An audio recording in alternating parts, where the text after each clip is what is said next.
Okay, can you hear me? Yes. Awesome. Okay, so I'm just gonna go onto Facebook so I can just actually I'm gonna do it on my phone so I can just see any comments coming through without it's like a funny experience watching yourself on Facebook Live as you're on Facebook Live. It's like a very okay, awesome. Okay, so people are gonna join in. Let me minimize this, get my questions up.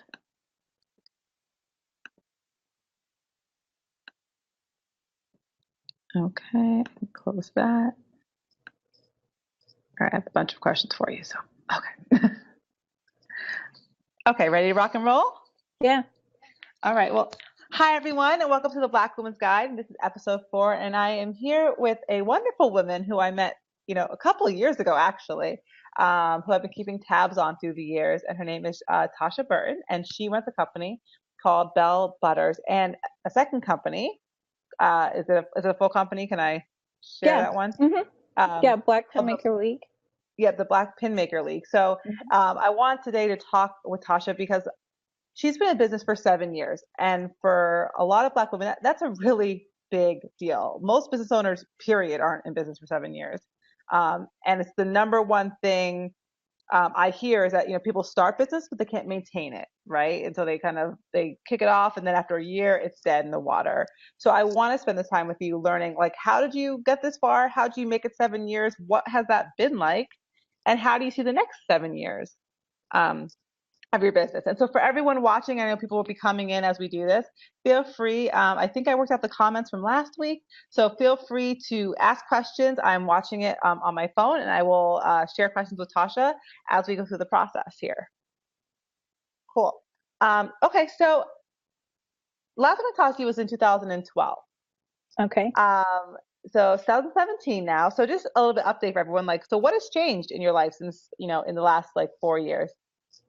Well, in 2012, that summer, I actually was contemplating ending Bell Butters. It wasn't I learned that my business is seasonal at that time, and so the summertime was particularly difficult to get through. And I had said something about it publicly.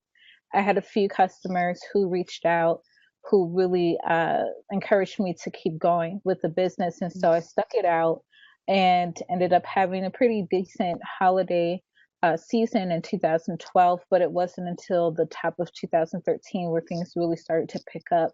And so at that time, I was able to say, okay, I think I can stick this out a little bit longer. But it was really difficult, primarily because I was working a full-time job in 2011 where I got laid off after being there for 4.5 years. And so it threw me into my business full time at a time I was not prepared to do so. And so pretty much a lot of stepping out on faith and just trying to be diligent and make sure that I could continue on and not give up so easily, because it's easy to give up. It's much harder to keep going. And so that's what ultimately ended up happening. And so that was fine. And then in 2014, at the time I was living in Ferguson. And so I was pretty much in the midst of everything that happened surrounding Mike Brown. And Mm-hmm. so at that time, I really threw myself into the community, making sure that I could help out in any way that I could. And unfortunately, my business took a hit at that time as well. Over 3 months between August and October, I had about a five-figure loss in Mm-hmm. sales. And it was primarily because, again, so much was going on. Customers knew that I lived in Ferguson. I think there was a lot of probably just trying to figure out whether or not I would be able to work or keep up with orders. And so customers weren't ordering then. And then they were also distracted by a lot of what was going on. And so no one's really purchasing products at that time. And it ended up being a situation where I didn't even have a holiday sale because I wasn't sure, because the non indictment happened after Thanksgiving, or the Mm-hmm. week of Thanksgiving, after something like that. And so I wasn't sure exactly what was going to happen, if I wasn't going to be able to leave my subdivision, or what was, what would the environment be. And so I chose to have a sale, I think a week or two before that, but I didn't really get to have a holiday sale. So I also lost money behind that as well. And so trying to pick back up in 2015, things were very Mm-hmm. difficult, and very slow. And it unfortunately carried over into 2016. And it wasn't until last summer, in 2016, where things started to pick back up again. Gotcha. Wow. So a lot did happen Yeah. in the last 4 years. I mean, no, Hmm. that's a testament, really. I mean, you've been around for 7 years. I mean, it is a testament to your business and your dedication to it, because a lot of people would go through that and it would completely stall them or break them down, right? Right. And Hmm. that's a big deal that you were able to pick back up. And I'll just say hi, Tammy. Thanks for watching. I see people kind of commenting, Willa, so I want to make sure I see you and I recognize you, but that was a deep story, so I didn't want to break that as Hmm. well. So I want to get back to kind of the 2012, 2017, but before that, for people who don't know you, I'd love for you just to share a little bit about yourself and your business. Um, and then, you tell the story, I think it was on maybe on another interview where you started your business with $400 and Yes. like kind of what happened in the first couple months. I'd love for you to like maybe just give an overview of what your business is and then, share that story with everyone. Okay. I started my business in late 2009. And the reason why I started my business was, at the time I went back to natural hair. I believe Oyen, Anita Grant, Comet Biologics, Carol's Daughter, and maybe one more brand were the few that were the online retailers, or that you had access to in regards to natural hair care. So there Mhm. weren't very many companies around at the time, which meant if you placed an order with any of those companies, with the exception of Carol's Daughter, you had a significant wait time on your products to arrive. And so Mhm. I decided to try to make, or recreate some of the products on my own to use for myself. And Mhm. so I would have friends who were contemplating going back to natural hair, or had already gone back to natural hair. They would ask me, what are you putting on your hair? And I'm like, well, I just buy some shea butter and I add this, and that to it, and I whip it up, and so on and so forth. And so I got the Mhm. reaction of, well, I don't have the time to do it. And so that's when I said, hey, maybe I could start a business to supplement my income. I was working in Mhm. research at a medical university here in St. Louis at the time, and when I started my business. And so, working in research, you don't make a whole lot of money. So I Mhm. didn't have a lot of capital. I didn't have any business credit established in order to get finance for a business loan. And so I did what I could. I researched, figured out how much money it would take for me to start my business. And so at the time, I started with half of my paycheck earnings at the time, which was about $400, and Mhm. bought the supplies and the ingredients, got my Etsy page up, and decided that I would have to give myself 30 days in order to get my business started. And the reason why I gave myself a deadline like that, I have to work Mhm. within uh, a time frame, is just how I operate. And so I got everything up and running and went live on Etsy with my website by day 28. And that was late 2009. And then, I did that and worked my full time job. And Mhm. as things started to get busier, of course, I was coming home from work, then working until 12 o'clock, 1 o'clock in the morning, having to then try to squeeze sleep in, then get back up and do it all over again. And so it was kind of bittersweet for me to get thrusted into Bell Butters full time after getting laid off in Mhm. 2011, because I wasn't ready. But at the same time, it was almost like, okay, well, it's going to happen now or never. The universe had plans. And so that's Mhm. how that ended up happening.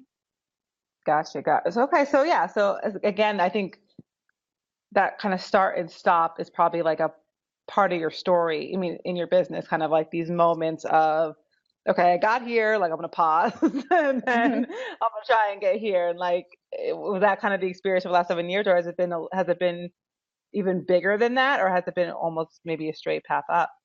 No, there's been times where there's been a significant dip, and I actually went through. I had a really rough time last year, 2016, overall, just personally, and with business. And so I was experiencing what they call the dip. And I have a good friend, her name is Sakita. She actually does the podcast Hashtags and Stilettos. And Mhm. um, she basically recommended a book to me called The Dip, in which she said every single, and in the book, every single company experiences a dip where things just get really, really bad. And it's up to that person to decide whether or not they want to continue coming up and climbing up out of the dip, or to just completely end things. And so it gave me a lot of perspective. I cannot think of the author right now, but the name of the book is called The Dip: When to Quit and When to Stick, I believe. And Mm, it's a very quick read. It's a very small book, but it has so much knowledge from beginning mm, to end in it about how to just kind of dig deep and try to stick things out. And so that's what I did. And it took me having to make some risks, take some mhm. risks. And so one of those risks came with pretty much spending money I didn't have at the time, So, um, to try to kickstart my business again, and having to do that during the summer.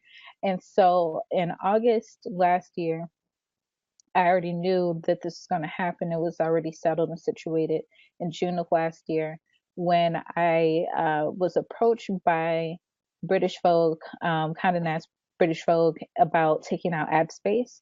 And while mhm, it's not a big deal to take out ad space in a mhm, magazine like that, it pretty much comes down to just being able to have some type of way to boost your business. And so when you mhm, get it, an opportunity to basically pay for the logo of British Vogue to go next to a product, then mhm, that's what I did. And um, unbeknownst to me, the day, 2 days after that uh, issue went on sale, is when my business was mentioned on St. Heron, Solange's mhm, website, mhm. in an article in which they discussed Black owned banks.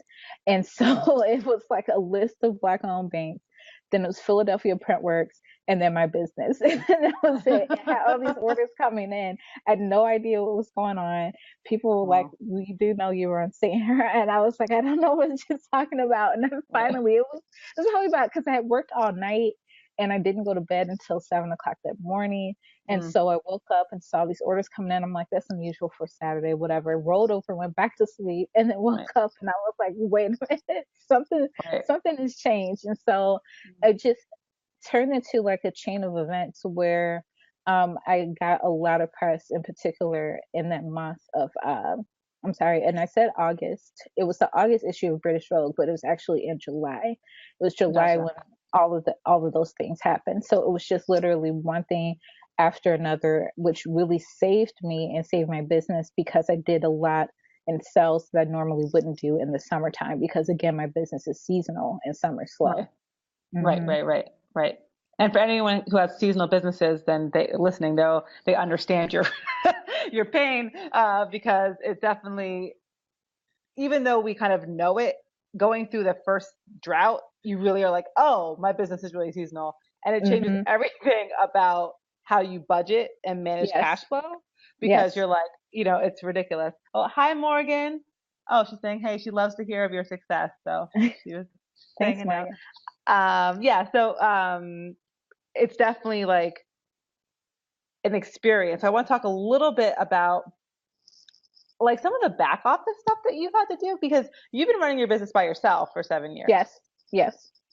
And a lot of people, it's stressful, it's exhausting, it's terrifying. Like the legal stuff, are you getting patents? Are do you have copyrights? Are you an LLC? Are you a corporation? Like, talk to me about like has that evolved for you? Like, do you outsource that? Do you still do it yourself? And like, how has I that still do, changed?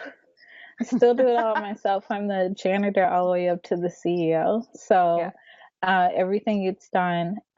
My least favorite part has to be the bookkeeping. Absolutely.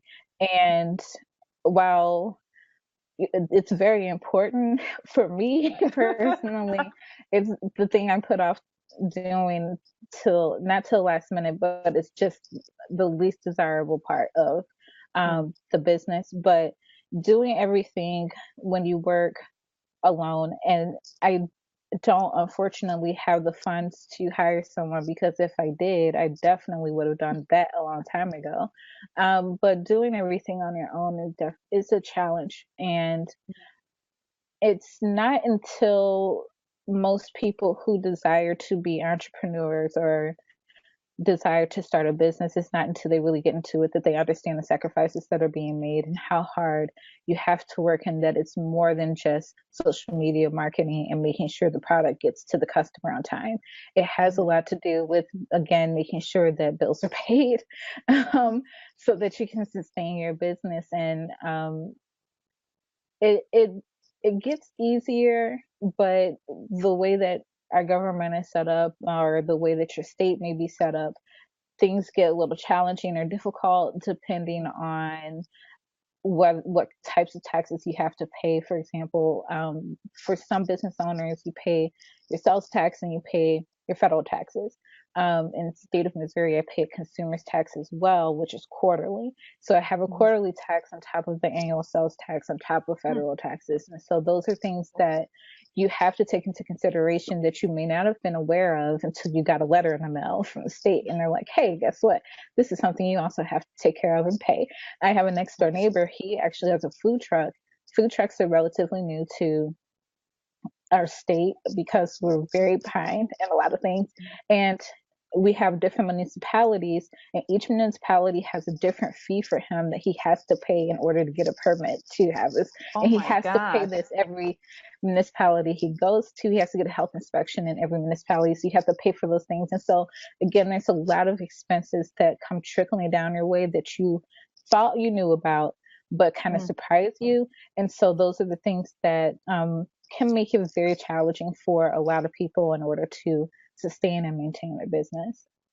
How much financial cushion do you think, or looking back, that you wish you would have had, or you thought you would have needed on a monthly reoccurring basis of like expenses that you just were like, I had no idea that was coming down the pike? Um, I would have to say that I guess the best example I can give is in regards to holiday sales, because that's the time things are busiest. You're going to have the most expenses.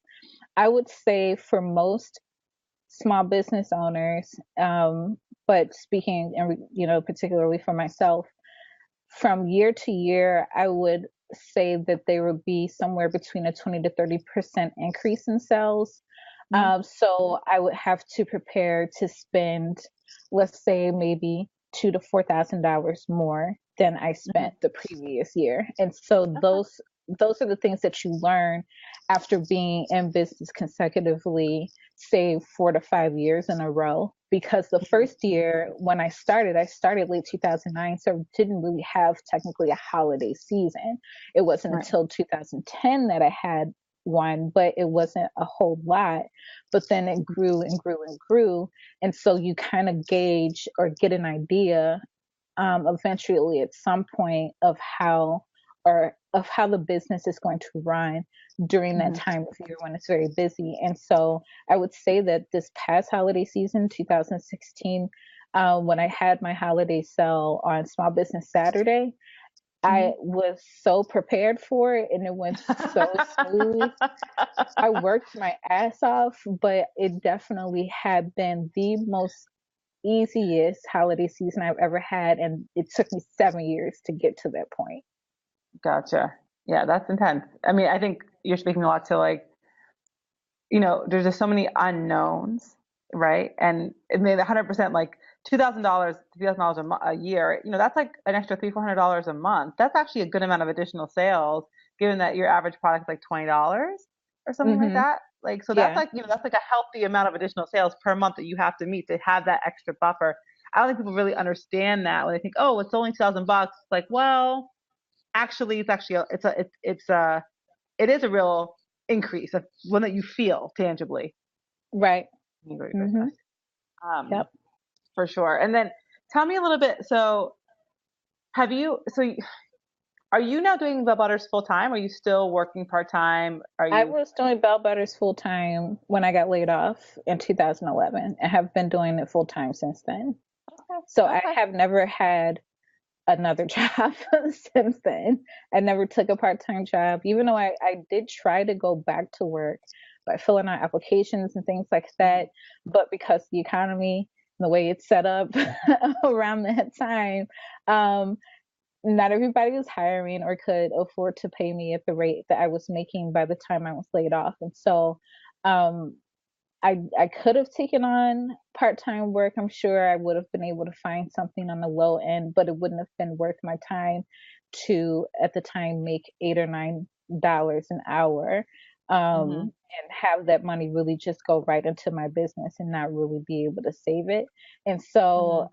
it was, yeah, so that's another thing that made it very challenging, is still not being able to have that, because I tell people in a heartbeat, if it wasn't for still living at my mom's house and looking at how business was flowing at the time, not that business is bad, but it's just that the sales weren't at where they are, nowhere near where they are now, Mhm. that I probably would have been like evicted or out on the street, because I wouldn't have been able to afford my rent, or, Mhm. just the cost of living in general, and the way Yeah. that that has increased, over the past few years.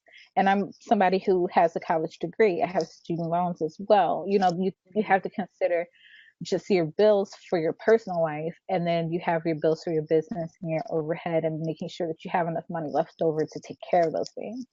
Right, right. No, 100%. I mean, I think you speaking very honestly, a lot of women I talk to, they're like, "Oh, I don't know if I like my job and, I have to pay my bills and I'm not really sure." And I'm like, "Girl, you better keep that job because unless you're like really ready."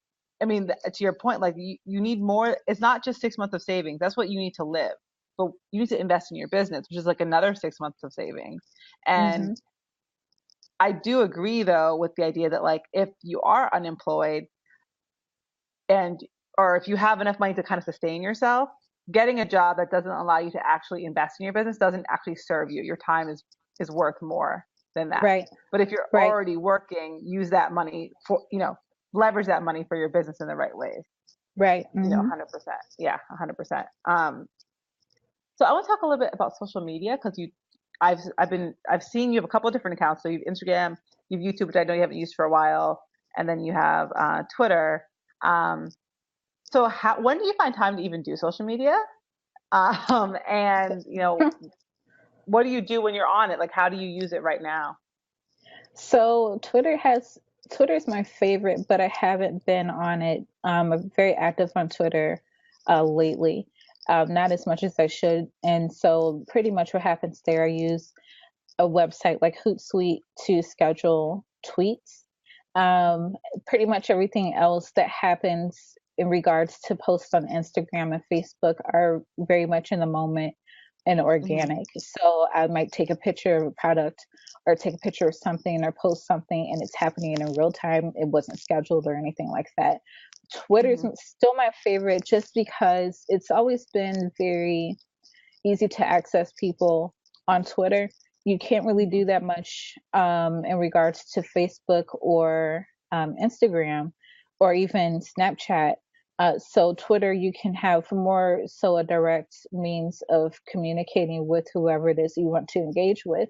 So there are Mm-hmm. several times on Twitter where I would just out the blue tweet someone like Carol. I tweeted Karen Civil, and I was like, "Hey, Karen, are you going to be in New Orleans for Essence Fest?" And she's like, "Yeah, I'll be there."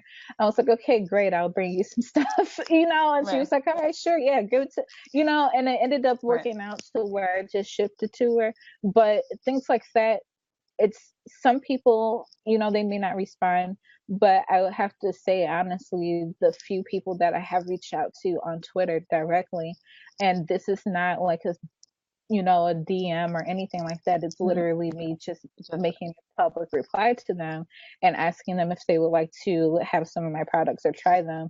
And they're very receptive, and they will then, email me or send me an address, and I will send product to them. What happens after that is what happens after that. I don't push for a response. I don't nag them or bother them Mm-hmm. too much about whether or not they got the package, so on and so forth. And so Karen around the holidays, or maybe it was sometime last summer, I'm not exactly sure. I can't remember when, eventually shouted me out, and was like, yeah, that's one of my favorite brands. I was like, oh, okay. And so Nice. when you kind of get that free press from someone who has an influence on their followers in regards to what their followers are interested in from that influencer. And so that's Mhm. how that works out a lot of the time. But I do need to get back on Twitter, but I don't know. It got to the point where it was just so much, and it's like, man, I'm just like, it's Twitter's a little wild right now, so I'm gonna take a break. Yeah. And so I haven't been on there very much, but I definitely probably get back into it a little bit more when business slows down for the Okay. spring and summer. That makes sense. I want to pause and say, like, America, hi, Carmela, hi, Cass, hi. Please share and like and share with your friends so they can join in on the Facebook Live as well. Just wanted to say I saw everyone like commenting. I was just ignoring all their they're like saying hello, hello, and I was like, I'm just watching it. But when you talk about, so you don't really have a strategy for social media. So how do you get the word out about your business? What do you, It's actually word of mouth. When you make a quality product that is consistent, and time and time again, when a customer orders it, it's pretty much the same. It's still working, it's doing its job. They are Mhm, going to talk about it with their friends and their family. I mhm, have a customer in particular. Her name is Chastity. She mhm. pretty much just put her mother on. I'm pretty sure a couple of aunties and cousins. And so around the holiday, they really like blow the spot up where they Nice. spend several $100s with me. And so I don't think that would be possible because you have to think about your audience. A lot of my audience are people who are engaged with social media, but then there's also Hmm. the demographic that's a little bit older and they're not Right. online as often. And so Hmm. you have to rely on those daughters and those nieces to For sure. pretty much tell their mother or their aunt who's not that active about this product, or to gift them a product for Christmas or birthday, Mother's Day, whatever. And that's how I end up gaining new customers. It's really been for me definitely word of mouth. Gotcha. And that's like Carmen says, hi, Tasha. I love the double Hi, Asian Carmen. butter. And otherwise, my No, hands look Carmen. like Hi, a young Carmen. alligator in winter. What? I just said, my hands look like a young alligator in the winter. That's like a serious comment right there. All right, I don't know, Carmen, Carmen, but thank Carmen's you. a friend. Carmen's a friend and she's a customer. I met Carmen actually in New York in 2011 when I went there and had an event during Fashion Week. And we've Oh, pretty much are really good friends now, but she has nice. really severe eczema. And Mhm. my products have helped alleviate that during the wintertime. You know how cold it is on the East Coast. And then Yes. how dry it is inside the apartments because those radiators are hell hot. It's Yeah. ridiculous. And so it's like you can't win if you have dry skin already, and then to add on top of that a skin condition like eczema. And so, yeah, she definitely Mhm. swears by that in real life. She sent me before and after pictures of her eczema getting Wow. better. Yeah. Yeah, and I didn't even watch this. I'm going to put the link to your website when I re-put the broadcast up so people can go check it out for sure. Yeah, she said pure struggle. She's cracking me up. Carmen, you're cracking me up. I'm not going to lie. She got jokes. Um, so, no, awesome. And you talked about, I'm just gonna plug my thing because I think my charger is doing something funny. But I have a question for you about consistency you just mentioned. And I saw that you said something about 2000 last year was kind of like this year of consistency for you, like building a consistent product was like a really important thing for you. And so if you could just share like um what were some of the things you had to do to build consistency? Like what did it even mean? What did that take? It pretty much came down to the method in which I work and making sure that the way you formulate your products and the way that you make your products, that you're consistent with that each time. With handmade, it's very difficult for consistency to happen anyway because we're not machines, we're not robots. You don't put in some type of algorithm or code or whatever it is in order for the product to come out the exact same way each time. Even even in that situation, machines, go a little haywire and can cause issues with products. But Mhm. it pretty much came down to me not so much focusing on putting out a new product every quarter, but making Mhm. sure that I built a consistency so that the product that a customer was ordering over and over again would be the same each time that they got it. Meaning the consistency, the way it felt, the way it looked, the way it smelled, that all of those things were as consistent as possible and of the highest quality. So if that meant trying to change or trying to figure out which supplier had the best olive oil, for example, then Mhm. if that took me having to change a supplier to make sure that it made the product better, then that's what I did. And so it came down to pretty much seeing how people reacted to the product when they purchased, let's say, a 2 ounce jar, and then if I saw that they turned around and jumped from a 4 ounce to a 16 ounce jar after that, and then they were like, oh, this is great, like in regards to the unyevu butter, they're like, well, let me get my money saved up because I want that 32 ounce jar now because this stuff is Right. amazing. And so Right. as long as I can do that, and again, like I stated, it's very difficult for anyone who's making things by hand for things to just come out the same way. You have so many factors, like your environment, for example. Mhm. So we have all 4 seasons here in St. Louis. Our summers are very hot. I have to make sure that my apartment stays at a certain temperature so that my products don't get, too warm. Mhm. Same, and then you have vice versa in the wintertime now, with everything being cold and making sure that my apartment stays warm enough for me to be able to work with my products so that the consistency again stays the same. So Mhm. there's those environmental factors that you have to take in, and you have to think about when you're making your handmade products, especially if you work from home and you're not in a warehouse or in a controlled kitchen, for example. Mhm. How do you, so a long time ago, I had a food company. We did like gluten-free fruit nut bars. And so we were doing it by hand. And then we kind of got like this like next level up where instead of us like scooping it out with like an actual, measuring cup, we started weighing our product, right? And then it Okay. was like, Hmm. okay, now that we're weighing our product, now we're going to get bins that we can like store things easily and stack them. And Hmm. Hmm. we were working in a commissary kitchen, like a shared kitchen. So we had hired someone in the kitchen to like help us with that kind of next grow like scale moment that's still manual. Like you can still do it. So it's kind of like cheap hacks that we can kind of make ourselves to kind of invest $500 and get whatever.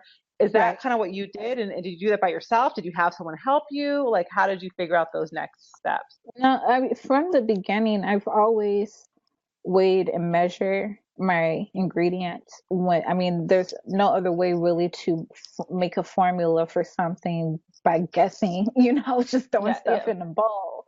And so I've always done that. And so it's not so much that that was what I changed, but what really changed again came down to the actual method of making the actual product. How long, or again, I'm very Like the timing of of how long it sat in this well, level. right. Like I'm very visual about things, and so Mhm. I know I can judge by looking at it that needs to be whipped a little bit more, Mhm. something like Sure. that. And so that's mostly what I'm speaking to in regards to making sure that the consistency stayed the same. I didn't Mhm. make any significant changes to the formulas because they pretty much are effective as they are already. What it came down to was appearance, how it felt, Mm. the ease of use, and things like that. And again, that being consistent with each time a person or a customer would purchase it. Is that gotcha, gotcha. Mhm. Okay. Yeah, it's just helpful because I think people sometimes feel like I'm just gonna grow and they have like no idea like that moment of like, oh, I need to build consistency. I need to build some standard process and procedure. Or people think, oh, Mhm. because I do it, that makes the process right. Like, right? Like I just do it Yeah. like this. Like my way is the right. And you're like, I mean, that's yeah, I'm gonna be but yeah, I'm gonna be honest with you. There's been a few times where and I'm sure there's other people who can speak to this as well, where I have tried another product and it could be a drugstore brand or it could be handmade, and I got it and I was like, that is not good. Mm, They need to go back and work on that. mm, And that's just me, and me being the perfectionist that I am, and having already a high standard and knowing how I feel things should look and feel and how they should work. Setting a standard high for yourself at the very beginning ensure so that you don't really fall off, mhm, and make sure again that you keep things consistent. And so I know that if I were to sell a product a certain way and it was not the best, that somebody more than likely is going to be like, I'm not going to try that again. And the thing is, most people know, and it comes down to discipline and whether or not you're going to be lazy. And so it's like, if you need to work a little bit harder, if you need to work a little bit longer in order to improve something, then that's what you need to do. There's absolutely nothing wrong with critiquing yourself. There's nothing wrong with receiving constructive criticism from other people mm, in regards to your product. Do not brush it off. Do not dismiss it. If you feel in your gut, even that, I mean, sometimes I put a label on a jar and it's crooked, and I'm like, take it off, put another label on there, because again, presentation, first impressions are so important. And just because it's handmade, that does not give you the excuse to make, small mistakes like that. You can't just rely or fall back on, well, I'm not a machine putting a label on, so I can't put it on with precision. You could put it on a little bit better. You looked at that and you knew that that wasn't on there, right? And so right. again, it comes down to discipline and working really hard. And again, it doesn't, and it's fine if you want to compare your product to the way another product looks or feel. That's great if you feel like that product is really knocking it out the park. And if that's what the goal is for you and your product, you can do that for yourself. It is achievable. It's just Mhm. making sure that, again, you put into practice, that you maintain that consistency. I'm gonna be pro tipping this whole video, like pro tip, Tasha said. Like no, for because no, you're spot on. You're spot on with like just like the discipline to kind of like go the extra step. And to your point of like there's sacrifice, right? Like you're tired, you're cranky, you're busy, you're stressed, and it's like these little things that like make this long-term difference, right? That you can never Right, even understand when you're doing it, right. Hmm. but you know that Absolutely. it matters over time, right? Like so yeah, I think that's spot on. Because a lot of people are like, well, I don't want to do that. Like I only want to do the part of the business that I like to do, right? I don't want to do the other parts. Like someone else can do that. And you're like, well, actually, yes and no, right? Like you have to Hmm. do it first and like understand it enough to even give it to somebody else to even do, Hmm. Hmm. right? Like as a Yep. baby. Yeah. So 100%. So I wanted to ask you, um, for Bell Butters before we kind of talk a little bit, um, more about the other project you're working on. But so have you've had staff though for you like had a part-time staff once in a while or how what happened? How'd that go? No, I hired someone, and they literally worked just 7 days for me. I'm not Uh-huh. going to go into the details as to why I didn't keep them on, but I realized that if I want to be able to hire someone on, pay them a decent pay, so on and so forth, that they have to be very excited and very invested in doing this type of work. Mm-hmm. And so I knew that I wouldn't be able to proceed with that person, and it was a good experience for me to have. And I was very emotional behind it because I was a friend who I knew was working, and then they had a temp job, and then they didn't, so they weren't employed. And I was like, well, hey, if you want to help me right now, I'm very busy and I'll pay you this. And it was pretty much just an agreement, like they would come and help. And before I really got into things, it just, again, it was a very difficult situation. Um, but we're still friends now. um, That's a but good sign. it was very difficult. They understood that it was a very difficult decision for me to make. Mm-hmm. And so I haven't revisited that again. Um, and it's more than likely because I don't have the financial means to pay someone. Because Mm-hmm. if I were to hire someone on, I would not be paying them minimum wage for sure, definitely not. I Hmm. wouldn't even pay them $8 or $9 an hour. I actually started this person at $11 an hour. And Hmm. so I know how hard the job is. And they weren't even making products. It was just packing, taking them to the post office, like all of that Hmm. stuff. Yeah. Answering emails, those things are very hard to do. And Hmm. so you have to consider whether or not or what that means in regards to how much you would pay someone. And I cannot Hmm. afford that right now. Hopefully in the future I would be able to pay someone, but I do have friends who are small business owners and have been small business owners for longer than I have, and they Hmm. still have not hired assistants or Hmm. help. And so you can do it, but you have to know that you're going to be growing very slowly. You're not going to have like this huge growth happen in a short amount of time because you don't have the help there. And so it's one of those give and takes thing. It's a give and take where you pretty much have made the decision for yourself. It's like, okay, I want to have this steady growth where I can be able to maintain things on my own. But let's say, if I don't know, anthropology were to call me tomorrow and they wanted me to put my product, well, definitely I would have to hire someone to help me Gotcha. at that point. And so it may be just a situation where I hire help if Hmm. I were end up with huge opportunities like that. And so it would just be temporary help and not Hmm. someone necessarily full time. Hmm. No, yeah, that makes sense. I mean, a lot of women, first of all, Black women tend to really, I mean, by default, the situation, um, end up working for themselves. And so they tend not to hire teams because we never get to this kind of like level of financial stability where we actually can really bring on the teams we want to bring on, which is something I think as a community we're trying to understand, like why that's happening and why we're not able to get to that kind of next level of wealth building. Um, but I think to your point, which was kind of well stated, was like if you're going to hire someone, I always feel like okay, if you're going to hire someone in person, like and you're a single person, like you're not looking for a co-founder, but you kind of are because you need someone who's invested in your at that stage. Everything is messy, so it's not a defined scope of work. So it's like Mm-hmm. they need to be down for the cause because like you don't know what the like you think you know what's going to go on, but you really don't know what's going to go on. And Right, so you right. need someone that's like a kind of like a partner with you in the work. Whereas I always tell people, Mm-hmm. if you just need some side work, go on Upwork, go on Fiverr, and pay that person and get the work done because like that's a Mm-hmm. place where there's a way to create a defined scope. The price you can pick your price point and deal with whatever you got to deal with that way.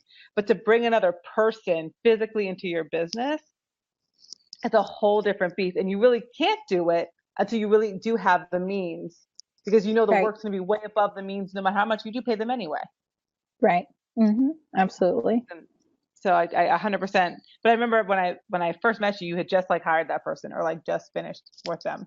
So I Mm-hmm. remember that moment Mm-hmm. as well.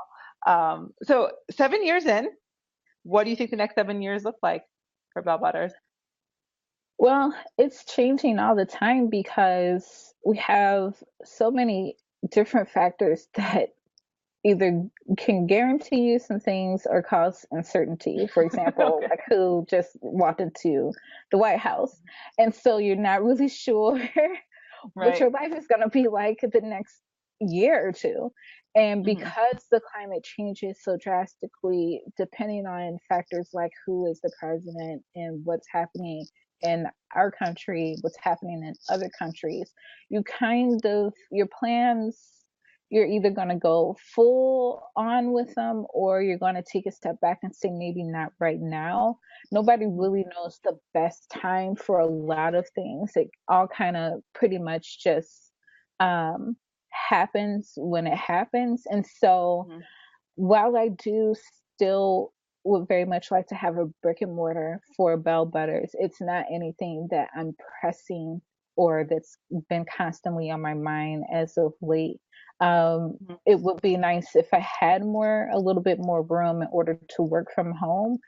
Hmm. But outside of that, for the most part, I've been able to make it work. And so that's pretty much what's going on there. Outside of that, just continue growing to be able to continue to be stable, be able to pay my bills is pretty much like where a lot of us are right now. It's like, Hmm. can I pay my bills? All right, I'm good. I'm doing good. Right. It's just one thing at a time. The Hmm. opportunities when they come for you, divine timing is something that I believe in very much so. And so the time is going to be perfect when it comes time to expand or to delve off into an opportunity that comes my way. So when that happens, then you'll see something else go on with Bell Butters. But as far as any significant long term plans, not any right now. Have you seen that the kind of the resurgence of like the Buy Black movement? Has that Yeah. impacted your business? Absolutely. Yeah. When with everything happening with Mike Brown and thereafter and before in regards to just Black people in general, Hmm. so many people have decided to put their money back into the Black community. And so with that, you do end up with a lot more you have a lot more customers who really care about, maintaining Black businesses Hmm. because the Black dollar is so important. But not only that, it takes money in order to build infrastructure. And Hmm. um, when you have generational wealth, Hmm. then at that time you're able to kind of cultivate your community and the people that are in your community to empower them to go into things like certain political office or positions and where they can start changing things because again Hmm. it takes money for those things to happen. Campaigning isn't free anymore. That's why presidents raise so much money and they have these super PACs. So if you're able to invest it back into your community, you know that money's going to trickle down somehow into the Black community and people in the Black community so that they can bring about change in the Black community to empower our people. And so it's very important.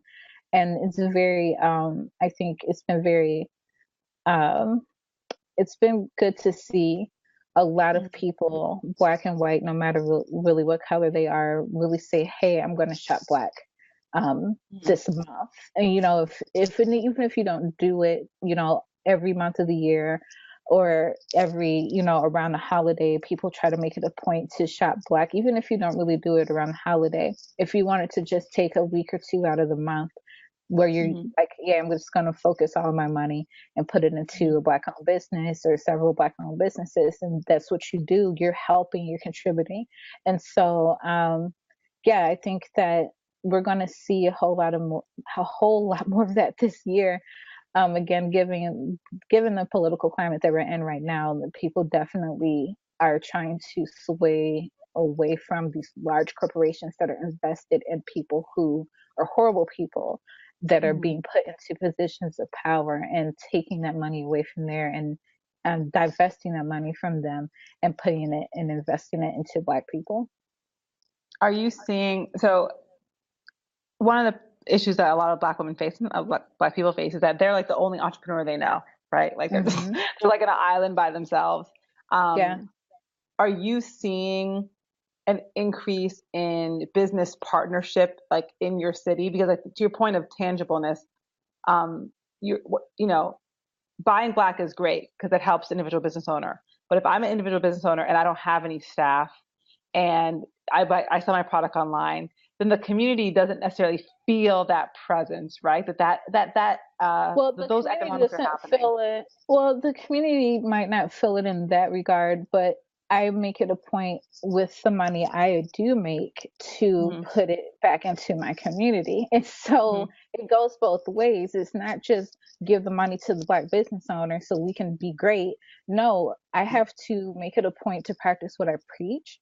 And Hmm. so if I'm asking you to give me your money, then I'm making sure that that money goes back into something Black at some point. And so I think that you have to consider looking at it again in the sense of the community programs and for youth, for example, and other things like that to happen in urban areas where Black people are, where they don't have access to a lot of things. And so if you're able to contribute your earnings towards that, it's a way of paying it forward. And so I look at it in a sense where although my business isn't, I don't have a physical shop where people can come and purchase from me, I know that I can put my money back into my community as well. Mm-hmm. So it's not just the sole responsibility of people who are just consumers. We're all consumers. Yeah. And so yeah. No, 100%. I know. I love talking about that with people because I think that's, you know, those tangible examples are what we're kind of, that storytelling component, right? That says, here's Hmm. what's happening in our community. We sometimes assume that it's very intuitive to everybody, but it actually isn't, right? We don't always, it's like that motivational factor of like, oh no, it's happening and we should keep on doing it, like that momentum Hmm. building. Hmm. Sometimes you need that kind of storytelling. So I think it's good to hear from a business owner that like, hey, this is how I'm thinking about.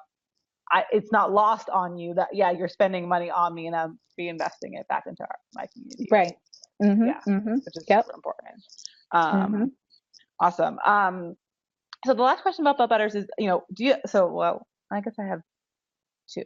So what anxieties do you still have about your business, even though you've been in business for 7 years? Hmm.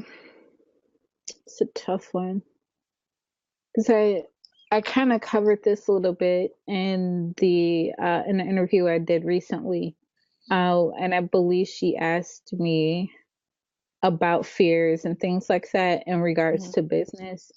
Um, for me, I the way I experience fear um isn't, and the way a lot of entrepreneurs experience fear, I think again it kind of greets us in the form of a challenge, and Hmm. I feel challenged by an obstacle. I'm not so much afraid of being able to do something.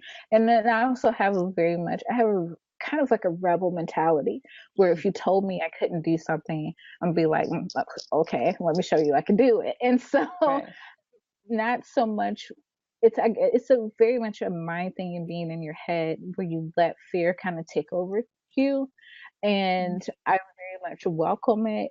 I look at it as a challenge. It's a thrill to me where it's like, oh, so this seems a little scary, but I instantly go into this competitive mode where it's like you against yourself. And you're like, listen, I'm about to knock this out. So, you kind of give yourself a Right. pep talk and things like that. But I'm trying to think of the last time I felt that way in regards to something business related. And I can't really think of anything right now. I think I've gotten to the point after being in business for 7 years where things don't so much make me very nervous or afraid. Um, it pretty Do much things still comes down surprise you? um, Like something that still surprises you about your business experience that you're like, oh my gosh. um, I'm really trying to think of something right now. I And know. No I surprises. can't, I really can't because I really work hard, Mhm. and the reward to working hard, the benefit of working hard is that something's going to happen behind that. And so Mhm. if that means again making a sacrifice, if I can't go out with my friends on a particular night or do something I want to do because I need to get some work done, then that's what I'm going to do. But there's always I'm trying to think. I think I have a lot of faith in what I do. I have a lot of Mhm. faith in knowing that I'm being guided down the right path and that I'm taking the right Mhm. path. I make sure that the signs that I'm seeing are, and I'm acknowledging those signs that I'm going down the right path. I'm a very spiritual person. And so these are things that I rely on to know that the steps I'm taking, that I'm covered pretty much in what it is that I choose to do. And it also comes down to the power of being able to manifest a lot of things for myself. Mhm. And ultimately, when you are on the right path and you're making the right decisions and you're using your intuition to make those right decisions, things will fall into place. Doesn't mean necessarily that they just fall in my lap. and it's very easy for me to just obtain things. No, you have to work, you have to make some hard decisions, you have to say no a lot more than you say yes. And so Mhm. those are the things that I could say that might worry me. If I told somebody no, will they think about me in the future if they were to have this opportunity come up again, so on and so forth. And I have had situations like that before. I was approached by a corporation to do like an online sell through them, a very large corporation, and I could not get all the funding I needed in order to execute it. And I had to basically almost in a way backtrack and tell them, hey, thought I would be able to do this. Looks like I'm not going to be able to do it. They were totally understanding. I'm a small business. Sometimes things happen, things come up, or you're not able to get the money you're supposed to, or you didn't meet a deadline, whatever it is, as long as you're communicating with people, they pretty much have a very good understanding that's, things didn't work out. Does that mean that I could not approach them again in the future if I wanted to? Absolutely not, because if I wanted to, all they're going to do is say yes, we'll take you on, or no. And that's pretty much what it comes down to. The risk is, what the real risk is not taking the step and Mhm. taking that action forward. Because Mhm. we like to say, oh, you take a risk when you put yourself out there. No, you're really just putting yourself out there. Let's just say you're Yeah. putting yourself out there. I think once you attach that emotion that's seemingly negative or scary to things that you really normally should do, that's when it makes it harder for people to actually do Mhm. them, because they're like, oh my God, it's so scary.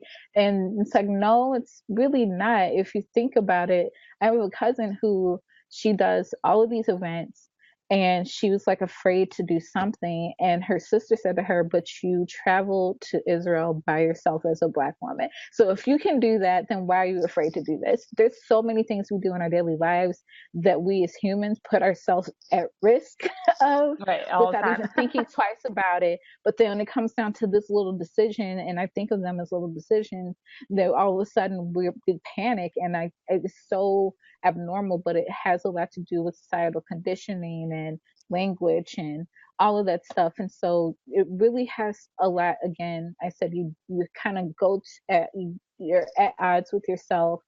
Get out of your head. Don't try not to be in your head so much, and try to really focus on what that end goal is, and knowing that nothing can stop you. Mhm. And I think that's when it becomes a lot easier for people to take this step. It may take them some time to take this step, but repeating that behavior over and over again to where you are taking that step, more than you're staying still or standing still, it does get easier. It definitely gets easier over time. No, I 100% agree with you. It's like the getting out of your own way and, Hmm. you know, recognizing that it's actually just like the isolated action is not the fear with it, right? Like me posting on social media doesn't have to be a fear. It's just a thing I do. You're Right. attaching the ego to the one task, and Right. it's not this right. Hmm. It's not the right. It's not the same thing. Hmm. Hmm. If you were starting your business all over, like from scratch, and right now today, what would you do differently than when you started? I don't think there's anything I would do differently.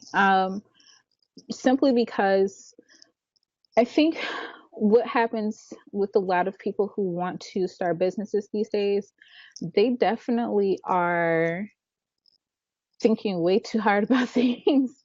I Hmm. mean, there's so many people I know who can have some fantastic businesses right now. And the reason why they don't have them is because they feel like everything needs to be perfect from day one. As Hmm. soon as they make this announcement, it's like, oh man, you got your social media down, you got your packaging down, everything is so perfect. No, when I started my business, I was handwriting my labels.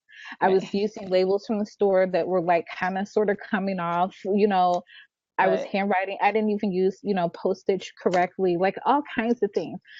When you start that way, and I've had this experience, and I would say this is one of those things that has surprised me in a good way. I've had Hmm. customers who've been with me and my brand since the very beginning, and they're like, man, I remember what those labels used to look like. And they see your growth, they grow Right. with you, and they Yeah. know that their money contributed to their growth, and it makes them feel like they're a part of your business and not just a customer. And so I Hmm. think it's very important that people understand when you start a business, even if your logo, I didn't even have a logo when I started my business. I didn't have a Mm-hmm. logo until like a year and a half in, Yeah. it was like that. Sometimes just this, that's just the way it is and how it happens. Does that mean that people were buying my product any less? No, because they like the product. That's what's Exactly. really important. Does the product work? Can they afford it? Or whether or not they can afford it, it really doesn't matter. Does it work? Do they love it? Are they going to tell their friends about it, regardless of what that label looks like at the Yeah. time? Absolutely. And so it's all about prioritizing. But again, because we are so much in a culture with social media and how people really attribute a lot to appearances and making sure everybody, Mm-hmm. they have all their stuff together and look at how they Right. move and this and the other. That's great, but is the product awesome? Do they have good customer service? Do they have good rapport with their customers? These are things that matter a lot more to your bottom line than making sure your packaging looks spectacular and blow somebody's mind. Because I can open up this jar made out of gold, and if the product inside is, crappy, Right. okay, what we pulling out all the stops for? And Right. so, yeah, so I don't think there's anything that I would change in regards to how I started my business. The way it started has brought me to where I am now. And Mm-hmm. again, you learn how things work and what to change, and you grow as the years pass and as time passes. Mm-hmm. So yeah. Yeah, you pretty much you don't know till you start. And even if you think you could build everything out and think it's beautiful, and then you still have to change it all once you put it out in the market. It Yep. doesn't even matter. Hmm. Yep. It doesn't even I've matter. I've seen I've heard stories about that, and that's for sure. Yeah, you think you had everything ready to go, and then you launched, and then you didn't get the response you wanted, or something happened, and you have to go all the way back to the drawing board. You didn't even have a plan B, in Right. place. And Mm-hmm. so it kills your time, it kills your money when you really could have just started from wherever you felt like you could have made an improvement, but not at that time. You can always do things later, and not be so pressed to have it on On, from the on. get go. Hmm. Yep, 100%, 100%. So I want to kind of just close out with the Black Pin Maker League. This is relatively new. Yes. It's not related to So, Bell Butters. It's like a whole different business. And so you have a business that you're running full time. So talk to me about, why another business and why this business? Or is it so even a I, business? so it's a business in the sense where I consider it work. I'm putting my time into it. Yes, it is business. It's very much a business. I operate a certain way. Yes, it's a business. I started Black Pen Maker League because I began collecting lapel pins last year. Mhm. And I'm going through Instagram. I'm like, oh man, that's an awesome pin. That's an awesome pin. That's an awesome pin. And I'm like, wait a minute, where's the Black people that make these?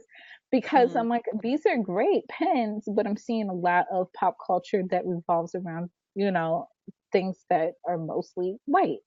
And Mhm. so I was like, well, where's the pop culture pens for Black people? So there's a pen maker who has a Gucci Mane, pen, Right. but they're white. And so it's like, and so I'm like, I might not want to buy that pen from that person, Right. but it really doesn't matter.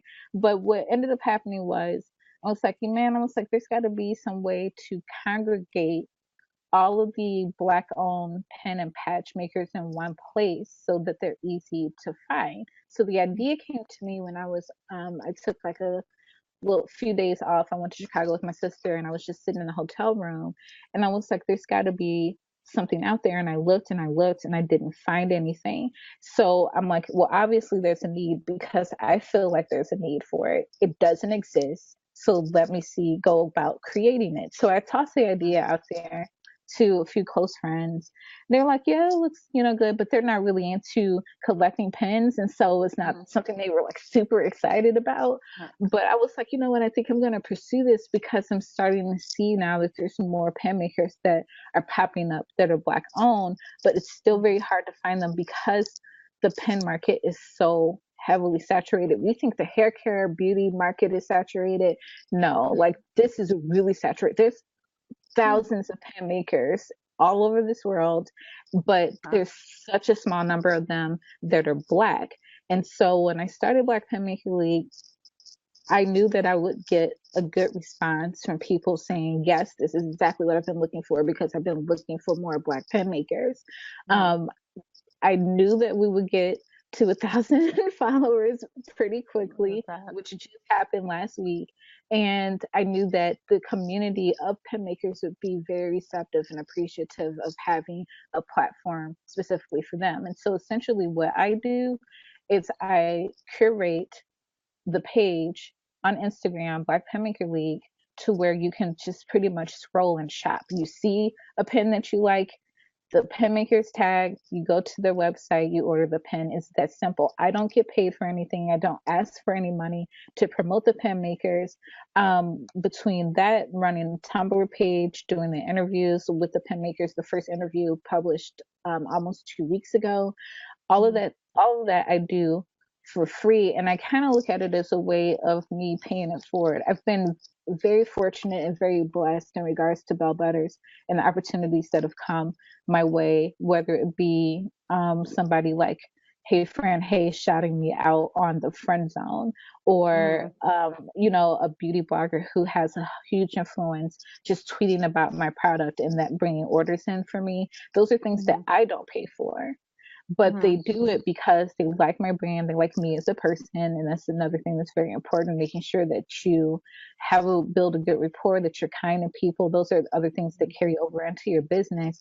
And so I again looked at this as a way of paying it forward. Um, and building a good business karma, again, because I've been so fortunate and so blessed. And so Hmm. seeing it take off, someone commented yesterday and she was like, I'm so glad I found this page. I bought 11 pens this week. 11 pens. Like, these pens are around $10 each. So she Right. spent over $100 in just a Wow. week with these Black owned businesses and these pen makers. And she was like, I'm just going to keep my, like, people Right. really are engaged and into this. It's definitely a fun thing when you have a pen, a tribe called Quest pen that's Right. by Pen Living Color, or you have the very popular Zaria Melatonin pen by Coloring Pens. Hmm. And these are things that we relate to, that we want to proudly wear and display. And so it's going to turn into a huge thing. 2017 is going to be very huge for pen and patch makers. It's another way to make very important statements. Hmm. There's a company called Yale Charleston, and he made a Confederate flag, and it says "losers" on losers on it, and it's flying off the shelf for him because, Wow. again, it's a way to say something that's not on a shirt, that's not on a hat. Those Wow. very, like, I'm not trying to downplay anyone who makes shirts with statements and things like that, but when you have a pen you can have for life. A shirt, oh, eventually it might turn into a rag for you. But pens, these hard to number pens, and then they become collector's items, and it's just so much that goes into making these pens that Hmm. I just, again, I see so many people who didn't think about making these pens, that they definitely are considering it. And so Hmm. a lot more people are starting to delve into it. So there was one week, I think I featured probably about four new pen makers in just a week. Hmm. And that was a lot, considering, again, that this is a market fairly new to Black people.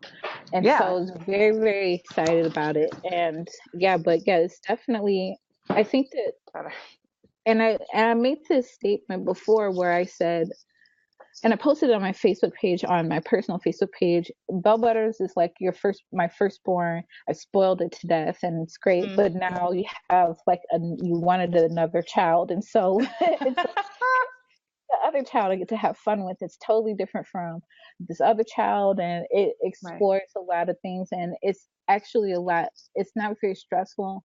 It's very easy for me to do, and then again, just being able to connect that brand with so many people daily. It's been really fun doing Black Penmaker League. It's just with it being so different. So I'm very excited about its growth this year. Nice. I will also put Mhm. that link in this as well because I'm sure there's a lot of people who'll be down and want to get some pins. So Mhm. Mhm. I will share that as well. But I was like, oh, this is interesting because I mean, I think you're like your point. You're gonna start to see these black owned niches just popping up because people Yes, are hungry for it and they're especially looking for it. yeah, especially in genres and markets in which Black people do not currently dominate, or people of color in general do not currently Hmm. dominate. And there's room for all of us. And it's very important again to show the diversity and make sure that we're represented properly. Because again, you have some pen makers who are not of color who are making these Black pop culture pens, and it's like, Right. like I don't feel like they're appropriating anything, but at the same time, I would much rather buy that from a Black person because I Yeah. know they know, like it's just Right. What something they're trying to like say.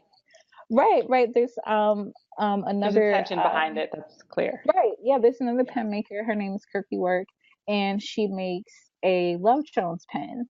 Where you've got Nina on the back of the motorcycle. Like, Right. who white is going to really get that? It's Right. like it's like like I have a Big Lebowski pen where he's like flying on the carpet. Everybody knows Right. Big Lebowski, but not everybody Right. knows Love Jones. But the people who Yeah. do know Love Jones will probably crave and want that type of pen. Yeah. Hmm. Hmm. No, that's deep. For real. I get that makes, I mean, it's just another way that we get to express ourselves. And if we can do it by supporting ourselves and speaking to our own internal culture, it's just a healthier experience. It's almost therapeutic in a lot of Yes. ways. Yeah, for Yes. sure. Hmm. That's awesome. Um, this is wonderful. Tasha, it's been like 10 years, not 10 years, but like 5. But I, I track all your stuff and I watch your growth and everything, and I'm always excited to see what you're doing. Do you have any last things to share with the women who are watching this broadcast? Um, I have to say, if you're in business right now and you know what the climate is like, just keep pushing. I know it's very, very difficult and it's hard. We have those moments where we just really want to give up, or we break down crying, or we're working through just the sadness and the anger and all of that stuff. Just keep pushing, keep going. For those who want to start, just know that there's so many sacrifices that come with starting a business that you may or may not be aware of. So if you have questions or things that you want to know, feel free to ask another business owner and see if you can get some of those concerns and questions answered before you go all the way into it. But that's pretty much it. If anybody had any questions, I don't know if they had any questions that I didn't answer or speak to. Mostly Yeah. just mostly shout outs. People were just shouting you out like congrats. You're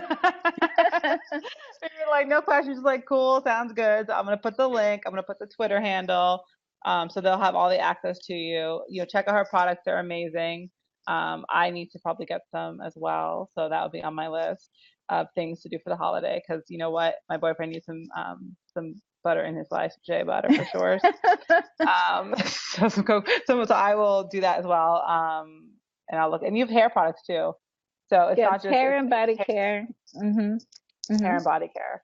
So yeah, so it's definitely the season for it. If any season is a season, it's this season, the winter for sure. And you can follow her on Twitter and everything like that. So thank you so much. I really appreciate it, and I look forward to the next 7 years. And hopefully, we have you back on in 7 years, and you're rocking and rolling and pinned out and the whole nine. Thank you so much for having me, Dominique. I really Okay, appreciate it. awesome. Thanks so much. All right, have a good one. I'm gonna just do something here. I don't know what it is, but I'm gonna turn this off. Okay.